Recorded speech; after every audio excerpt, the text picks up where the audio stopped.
Chapter 5 of Anna Karenina, Book 8, by Leo Tolstoy, translated by Constance Garnett.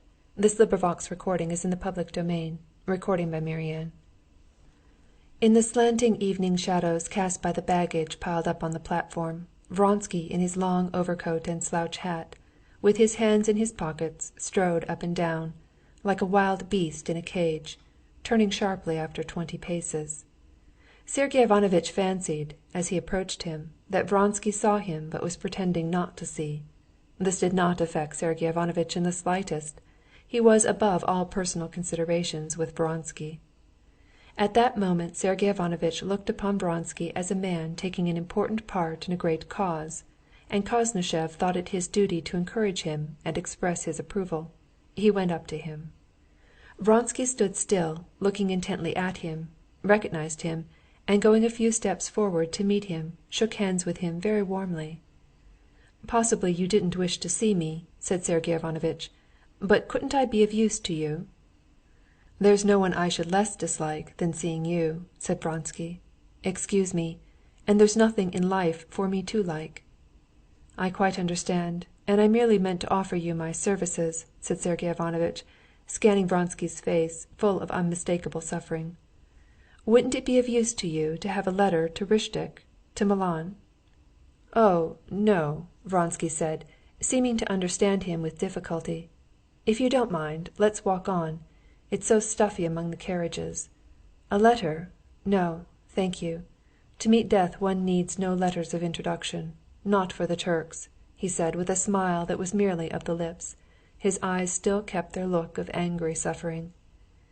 "Yes, but you might find it easier to get into relations, which are after all essential, with anyone prepared to see you.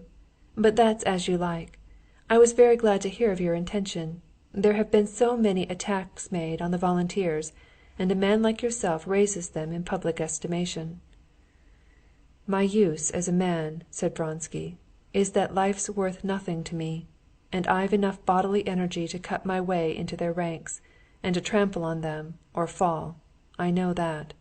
I'm glad there's something to give my life for it's not simply useless, but loathsome to me.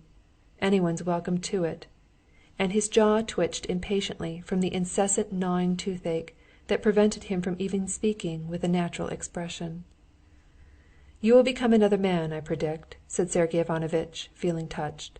"To deliver one's brother men from bondage is an aim worth death and life. God grant you success outwardly, and inwardly peace," he added, and he held out his hand. Vronsky warmly pressed his outstretched hand. "Yes, as a weapon I may be of some use, but as a man I'm a wreck," he jerked out. He could hardly speak for the throbbing ache in his strong teeth, that were like rows of ivory in his mouth. He was silent, and his eyes rested on the wheels of the tender, slowly and smoothly rolling along the rails. And all at once a different pain, not an ache, but an inner trouble, that set his whole being in anguish, made him for an instant forget his toothache. As he glanced at the tender and the rails, under the influence of the conversation with a friend he had not met since his misfortune, he suddenly recalled her, that is, what was left of her when he had run like one distraught into the cloakroom of the railway station, on the table, shamelessly sprawling out among strangers, the blood-stained body so lately full of life, the head unhurt, dropping back with its weight of hair, and the curling tresses about the temples, and the exquisite face, with red, half-opened mouth, the strange, fixed expression, piteous on the lips and awful in the still open eyes, that seemed to utter that fearful phrase that he would be sorry for, that she had said when they were quarreling. And he tried to think of her as she was when he met her the first time, at the railway station too, mysterious, exquisite, loving, seeking and giving happiness, and not cruelly revengeful as he remembered her on that last moment. He tried to recall his best moments with her, but those moments were poisoned forever. He could only think of her as triumphant, successful in her menace of a wholly useless remorse never to be effaced.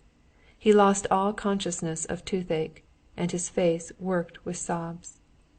Passing twice up and down beside the baggage in silence, and regaining his self-possession, he addressed Sergey Ivanovitch calmly. "You've had no telegrams since yesterday's?" "Yes, driven back for a third time, but a decisive engagement expected for tomorrow." And after talking a little more of King Milan's proclamation and the immense effect it might have, they parted, going to their carriages on hearing the second bell. Chapter 6